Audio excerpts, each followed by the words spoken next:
नमस्कार दोस्तों, देवलोक चैनल में आपका फिर से एक बार स्वागत है। आज हम आपको बताएंगे राम से बड़ा राम का नाम क्यों।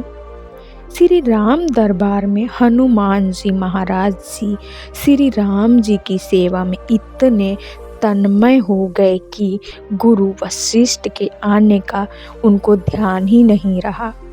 सभी ने उठकर उनका अभिवादन किया, पर हनुमान जी नहीं कर पाए। वशिष्ठ जी ने श्री राम जी से कहा कि राम गुरु का भरे दरबार में अभिवादन नहीं कर अपमान करने पर क्या सजा होनी चाहिए। श्री राम जी ने कहा, गुरुवर आप ही बताएं, वशिष्ठ जी कहाँ मृत्युदंड। श्री राम जी ने कहा, स्वीकार है। तब श्री राम जी ने कहा कि गुरुदेव आप बताएं कि यह अपराध किसने किया। बता दूंगा, पर राम वो तुम्हारा इतना प्रिय है कि तुम अपने आप को सजा दे दोगे, पर उसको नहीं दे पाओगे। श्री राम जी ने कहा, गुरुदेव राम के लिए सब समान है। नहीं राम, मुझे तुम्हारे ऊपर पर संशय नहीं है, पर मुझे दंड के परिपूर्ण होने पर संशय है। अतः यदि तुम यह विश्वास दिलाते हो कि तुम स्वयं उसे मृत्युदंड अपने अमोघ प्राण से दोगे, तो ही मैं अपराधी का नाम और अपराध बताऊंगा। श्री राम जी पुनः अपना संकल्प व्यतीत कर दिया। तब वशिष्ठ जी बताए कि यह अपराध हनुमान जी ने किया। हनुमान जी ने भी स्वीकार कर लिया। तब दरबार में राम जी ने घोषणा की कि कल सायंकाल सरजू के तट पर हनुमान जी को मैं स्वयं अपने अमोघ बाण से मृत्युदंड दूंगा।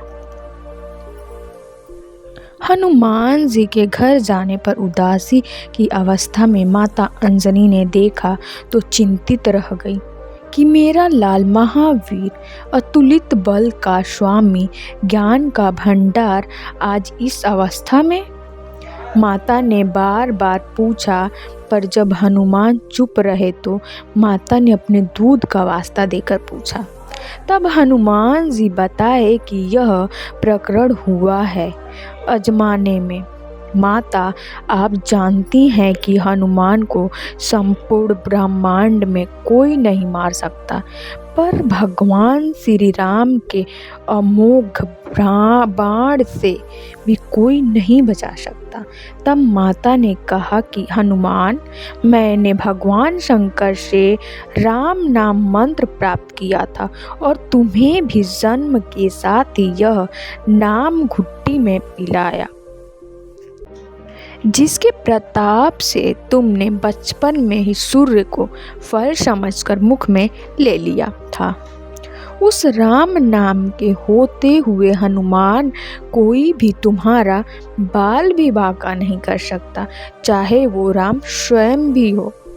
राम नाम की शक्ति के सामने राम की शक्ति और राम के अमोघ शक्ति बाण की शक्तियाँ महत्वहीन हो जाती हैं। आओ मेरे लाल, अभी से सरजू के तट पर जाकर राम नाम का उच्चारण करना आरंभ कर दो। माता के चरण छूकर हनुमान जी सरजू किनारे राम राम राम राम रटने लगे। सायंकाल राम अपने संपूर्ण दरबार सहित सरजू तट आए।